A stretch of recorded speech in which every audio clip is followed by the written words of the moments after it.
Sepúlveda, Alberto Román y Luis G. Monzón en relación con los extranjeros.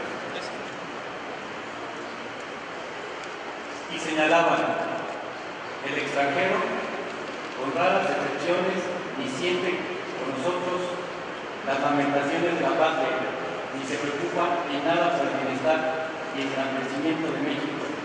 Por lo regular, su afán único es procurarse una fortuna que le permita vivir cómodamente. El constituyente de 1916-1917 privilegió el bienestar colectivo que debía derivar en un importante y evidente desarrollo económico que genera la explotación del petróleo respecto a los intereses particulares.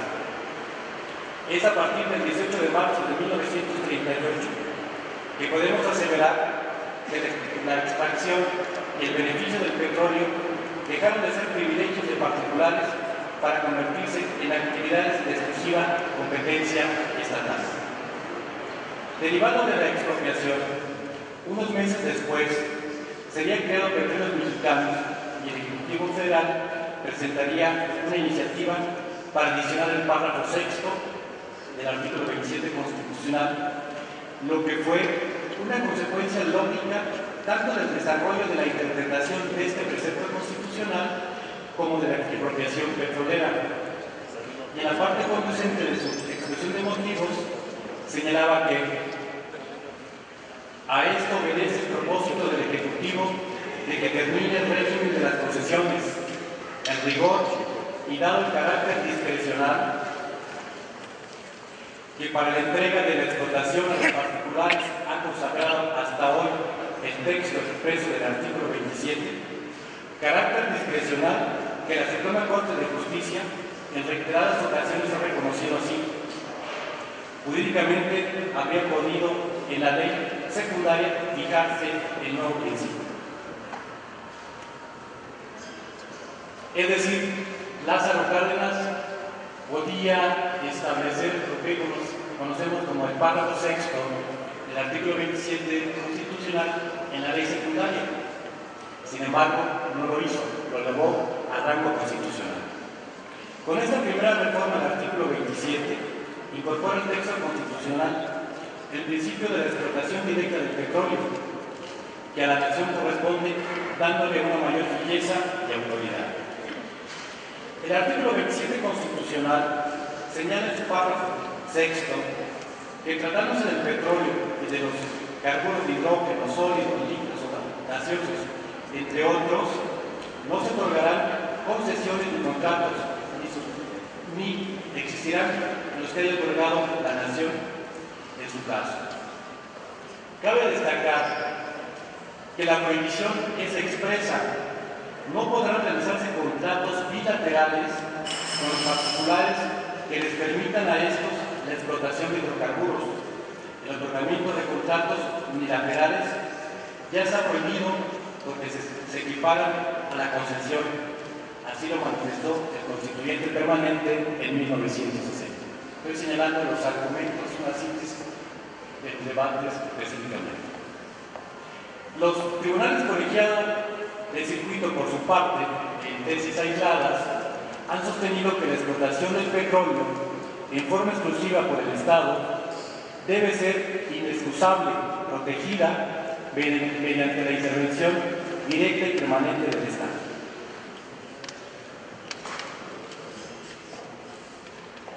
Ratifican lo antes transcrito el Poder Revisor de la Constitución de 1960, pues consideran al petróleo como riqueza nacional básica que debe ser explotado única y exclusivamente por el Estado mexicano. El sector eléctrico, por su parte, no fue contemplado en el constituyente de 1916-1917. No obstante lo anterior, se fijó hasta 1960, estableciendo que corresponderá a la nación de manera exclusiva generar, conducir, transformar, distribuir y abastecer energía eléctrica que tenga por objeto la prestación de servicio público. En la sesión de octubre de 1960, y cito alguna síntesis, se sostenía que la prestación del servicio público de abastecimiento de energía eléctrica comprendiendo la generación, transformación y distribución, así como las demás operaciones o actividades industriales y comerciales de que la misma puede ser objeto, requieren ser realizadas directamente por el Estado a través de los órganos competentes. En el debate de 15 de noviembre de 1960, Francisco Pérez Ríos manifestó que la nación, no el Estado, había recuperado su soberanía, se ha emancipado de un coloniaje eléctrico que durante 80 años hemos llevado a cuestas, se ha emancipado de pagar esos salarios fabulosos a los directivos de una empresa extranjera que tenían sus grandes oficinas en Toronto. José Guillermo Salas, por su parte, sostenía: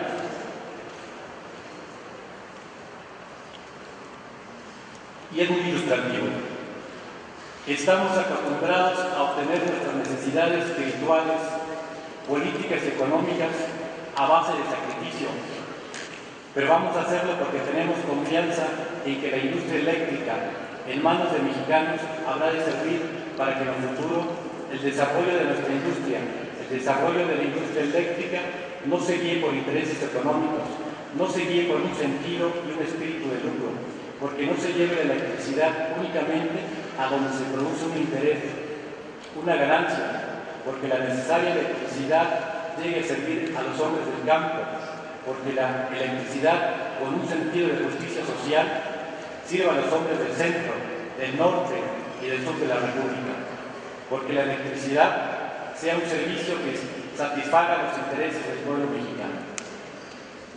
A mayor abundamiento, José García Castillo señalaba, era terminante al decir: esto es, las empresas eléctricas podían actuar libremente como cualquier otra industria, sin riesgo alguno de ser controladas por el Estado en cuanto a la calidad del servicio, los precios del mismo, y menos aún en cuanto a su organización, manejo económico y planeación. Y finalmente vaticinaba: pero este triunfo nacional debe ser acompañado por la fuerte y profunda meditación de funcionarios y técnicos de la industria eléctrica, para que en el momento de formular la ley reglamentaria no vaya a ser pronto motivo de lamentaciones, como lo es en toda nuestra legislación eléctrica anterior, o vayamos a cometer la imprudencia de convertir este rayo de luz en el relámpago iniciador de una tormenta de privaciones y agresividades que vuelvan a frenar el desarrollo de México. El artículo 28 constitucional, en su párrafo 4, dispone que no constituirán monopolios las funciones que el Estado ejerza de manera exclusiva, entre las cuales destacan las áreas estratégicas del petróleo y los demás hidrocarburos. En la exposición de motivos de este artículo constitucional se confirma que el artículo 25 atribuye al Estado de manera exclusiva las áreas estratégicas que señalan en el párrafo 4 del artículo 28 y obliga al gobierno federal a mantener siempre la propiedad y control sobre los organismos que en su caso establezcan.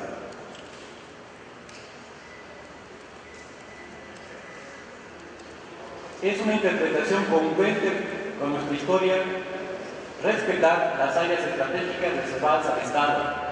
Estas se vinculan a la perspectiva revolucionaria que nutrió el constituyente de Querétaro y son parte viva de las convicciones populares. El párrafo 4 del artículo 28 marca el sentido profundo de las áreas estratégicas de la nación. Lo reitera la exposición de motivos. Ahora bien, las propuestas del PRI suprimen los contratos, en tanto que la del PAN incorpora las concesiones y suprimen las áreas estratégicas, convirtiéndolas en áreas prioritarias.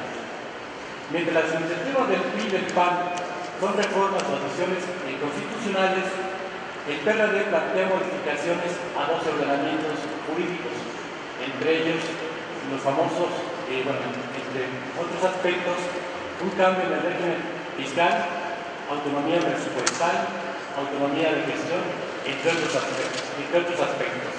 Así lo ha planteado el ingeniero Cuauhtémoc Cárdenas en sus 8 ejes estratégicos. La prohibición expresa de no otorgar concesiones o contratos en tratados del petróleo atiende al principio de explotación directa de los hidrocarburos por parte de la nación. Luego entonces, incorporar y eliminar las palabras concesiones y contratos implicaría que el constituyente permanente retira tal prohibición y permite que el legislador ordinario en la ley reglamentaria del artículo 27 constitucional autorice la celebración de concesiones o contratos. Incorporar y eliminar las palabras concesiones y contratos implicaría la autorización de celebrar todo tipo de concesiones y contratos prohibidos actualmente por el párrafo 6 del artículo 27 constitucional. Asimismo, el sector energético dejaría de ser un área estratégica para convertirla en un área prioritaria. En suma, y por esto concluyo mi información, atendiendo la interpretación auténtica de los artículos 25, 27 y 28 constitucionales, reitero, atendiendo a una interpretación auténtica de los artículos 25, 27 y 28 constitucionales, esta reside de manera absoluta y exclusiva en los propósitos que tuvo el constituyente originario y el constituyente permanente al reformar o adicionar el Código Político de 1917, manifestados en las exposiciones de motivos, dictámenes, debates, pues estos constituyen la expresión oficial, clara, concreta y expresa la voluntad del Poder Revisor de la Ley Suprema. Que al ser una actividad estratégica reservada al Estado en el sector energético, no habrá otorgamiento de concesiones ni contratos en tratados del petróleo, ni mucho menos otorgamiento de permisos relativos a la generación, conducción, transformación, distribución y abastecimiento de energía eléctrica. Ese ha sido el espíritu del constituyente permanente.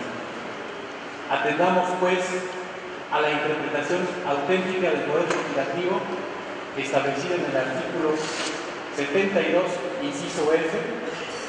Al Congreso de la Unión le corresponde, en el marco de sus atribuciones constitucionales, ejercer a plenitud sus facultades para establecer una interpretación auténtica de los artículos 25, 27 y 28 de la Ley Fundamental. El Poder Legislativo no puede renunciar a sus facultades constitucionales y menos en esta materia. Muchas gracias.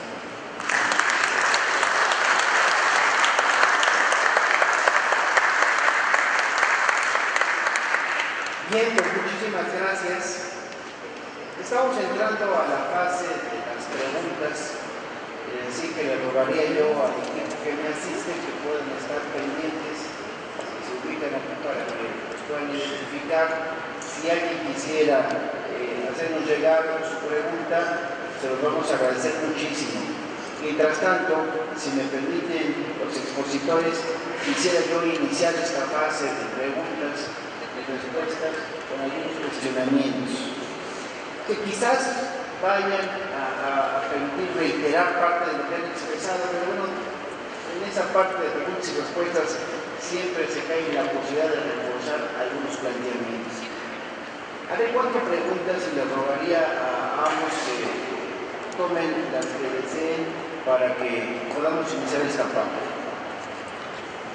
Le voy directamente. ¿Cuáles serían entonces las diferencias básicas entre las reformas del presidente Cárdenas y las que actualmente ha remitido el titular del Poder Ejecutivo Federal? En discusión, que vale la pena reiterar esas diferencias. Y también, por otra parte, ¿qué diferencias existen entre la propuesta planteada en el 2008 por el entonces presidente Felipe Calderón y las que actualmente envía el presidente Peña Nieto. A ver si las podemos publicar con precisión. ¿Cuál sería, desde su punto de vista, el interés de las empresas privadas? En Pemex quizás deja este terreno constitucional, pero siendo ustedes especialistas, Ignacio, me gustaría conocer el punto de vista y a quién realmente estaría beneficiando esta propuesta del Ejecutivo. Y finalmente, ¿por qué? Y no es una pregunta inducida, creo que en eso pensamos la mayor parte de los mexicanos. ¿Por qué no se puede permitir una reforma energética que promueva ese tipo de inversión extranjera en este país? Serían las primeras preguntas, ya me están haciendo llegar algunas otras que voy a clasificar para entregárselas, pero si desahogamos estas, se los voy a agradecer. Agradezco las preguntas del senador Benjamín Robles, que me permiten, digamos, a la corta disposición, abundar en algunos planteamientos y a clarificar algunas cosas. Diferencias básicas entre la propuesta, digamos, lo que aprueba la iniciativa del presidente Cárdenas en 1939 y la iniciativa de Enrique Peña Nieto. En primer lugar, la electricidad. Cuando en 1939 no estaba nacionalizada la industria eléctrica, acá se incorpora en poco antes, si no recuerdo, 36-37, precisamente el presidente Cárdenas fundó Comisión de Electricidad en aras de darle, digamos, capacidad de desarrollo a partir del Estado, digamos, a la industria eléctrica. La evolución de la industria eléctrica llegó a la administración, entonces en ese sentido no hay empate alguno, digamos. Y en cuanto a que la iniciativa del presidente Cárdenas permitía contratos y la de Peña Nieto dice que precisamente se trata de regresar a permitir contratos, creo que ya lo señaló el doctor Alejandro Morales de alguna manera, 1939, inmediatamente después de la expropiación, no había industria petrolera mexicana, había que construirla. Entonces fue necesario, digamos, tener una serie de contratos, sin prohibir las concesiones, pero tener una serie de contratos para empezar a desarrollar una industria nacional. Por ahí de gobierno de Alemán, 47-48, se dieron unos contratos estos de compartir producción, de contratos de riesgo, y se daban por grandes bloques. En el contexto, digamos, que nos acaba de señalar, en los años 60 se restringen esos contratos. Pero esos contratos no pudieron desaparecer sino hasta 1969. Y gracias al esfuerzo del entonces, digamos, director de Pemex, Jesús Reyes Heroles padre. Porque Jesús Reyes Heroles hijo es de los que quieren entregar todo lo que se pueda. Pero fue toda una batalla campal, digamos, jurídica para cancelar esos contratos. Y eran contratos, fíjense, curiosamente, eran contratos que abarcaban la zona, digamos, de Campeche y Tabasco. Con el proceso de los años, dentro de esos contratos de riesgo, podía perfectamente bien haber caído Cantarelli. Si no se hubieran suprimido esos contratos, quién sabe qué contratista hubiera sido el que tendría los derechos sobre lo que fue Cantarelli. Diferencias entre la iniciativa de Peña Nieto y la iniciativa de Felipe Calderón Hinojosa. Es decir, precisamente lo que quería Felipe Calderón Hinojosa es exactamente lo mismo que quiere Peña Nieto. Sin embargo, Felipe Calderón Hinojosa lo que trató de hacer es, por medio de la ley secundaria, violar sistemáticamente la Constitución, como le mostramos claramente en el 2008 que ese camino estaba bloqueado, que por ese camino, digamos, no se podía llegar al tipo de contratos incentivados que le llamaban, etcétera, porque todas las propuestas eran cómo estiro la ley, digamos, para que aparentemente no viola la Constitución, eran flagrantes las violaciones a la Constitución para abrir campo, digamos, y dejar manos libres para aplicar cualquier tipo de contrato. Entonces, precisamente por eso Peña Nieto propone la reforma del 27 y la reforma del 28, para quitar la exclusividad y abrir a qué tipo de contratos. Les acabo de leer qué tipo de contratos que se permite, todo se permite compartir utilidades, se permite compartir producción y si no nos vamos muy lejos, se permite también compartir, comprometer reservas también que cedas a explotación bloques, etcétera, etcétera. Entonces, simple y sencillamente, ante el freno que sí funcionó en la Constitución para no entregar estas reservas, abre la Constitución para poder hacer este tipo de contratos completamente abiertos. El interés de las empresas petroleras invertir en Pemex, no caigamos en la confusión. Las empresas petroleras no tienen ningún interés en invertir en Pemex, quieren petróleo. Y en la medida en que entren ese tipo de inversiones bajo ese tipo de contratos, como bien lo dijo con toda claridad el ingeniero Cárdenas, Pemex pasa a segundo término y de paso también la Comisión Federal de Electricidad pasa a segundo término. No hay planteamiento alguno, salvo una parte administrativa, fiscal, presupuestal, digamos, en donde sí se podría comprometer a Pemex, pero la gran oferta, digamos, es abrir este tipo de contratos para que nos exploten directamente, no como socios de Pemex, siquiera las grandes empresas petroleras. Y vale la pena señalar algo aquí que también no ha sido suficientemente enfatizado. Es decir, Pemex tiene una serie de contratos en donde contrata servicios, contrata tecnología, contrata una serie de elementos. Este tipo de contratos ni siquiera pasarían por un organismo similar al Consejo de Pemex. Serían contratos que adjudicaría directamente el Ejecutivo, a lo sumo por medio de la Comisión Reguladora de Energía o a lo sumo por medio de la Secretaría de Energía. Pero son contratos, digamos, que personalmente firmaría Peña Nieto, digamos, para entregamiento. Esto es, ni siquiera regresar al Porfiriato. En el Porfiriato había este tipo de contratos, pero pasaban por el Congreso. Y lo que está planteando Peña es que sean contratos vinculados directamente al Ejecutivo. Yo creo que por todas estas razones, por lo que significa, digamos, perder esta palanca, el control de una palanca fundamental para el desarrollo de México, no podemos permitir que pase esa reforma al 27 y al 28. Muchas gracias.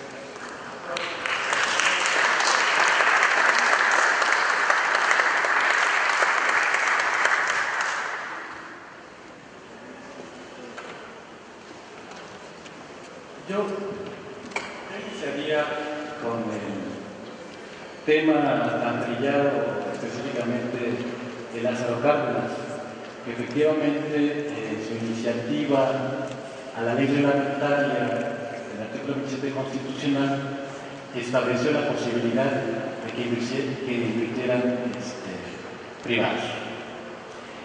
Sin embargo, no está aquí el doctor Jaime Cárdenas. Él señala de manera específica que no se realizó ningún contrato. Esta es una de las fuentes que cito. Sin embargo, también para enfatizar en ese aspecto, en la iniciativa que presenta el Ejecutivo Federal el 25 de noviembre de 1958, y leo textualmente la parte conducente, cuando señala, la iniciativa es del Ejecutivo y es presentada a la Cámara de Senadores el 25 de noviembre de 1958, y dice textualmente: tampoco se ha realizado hasta hoy la explotación del petróleo por medio de contratos con individuos o sociedades, pues la Secretaría de Economía solamente llegó a celebrar en noviembre de 1946 un contrato de explotación con un particular mexicano, contrato que no llegó a operar y que finalmente fue cancelado. Entonces, todo este tema y esta polémica de que, si bien es cierto, las condiciones económicas históricas del momento eran distintas, sin embargo, no se celebró ningún contrato.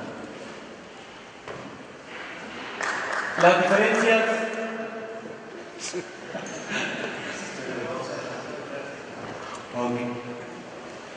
Las diferencias básicas. Aquí sí quiero plantear desde el punto de vista técnico-jurídico. No podemos hablar desde el punto de vista formal en este momento de privatizaciones.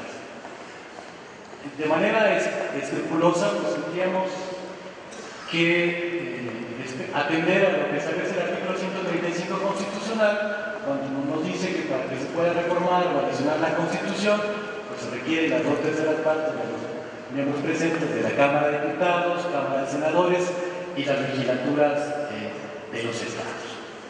¿Cuáles son las diferencias?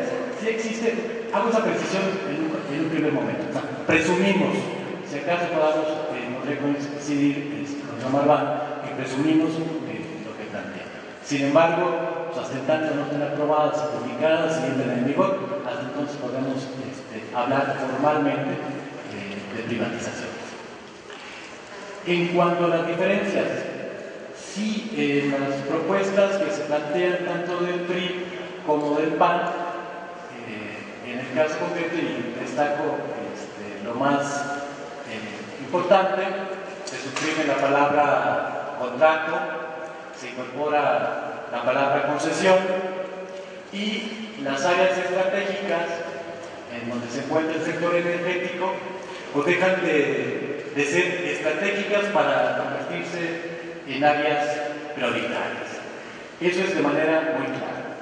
En el caso de la propuesta del PRD, esas dos primeras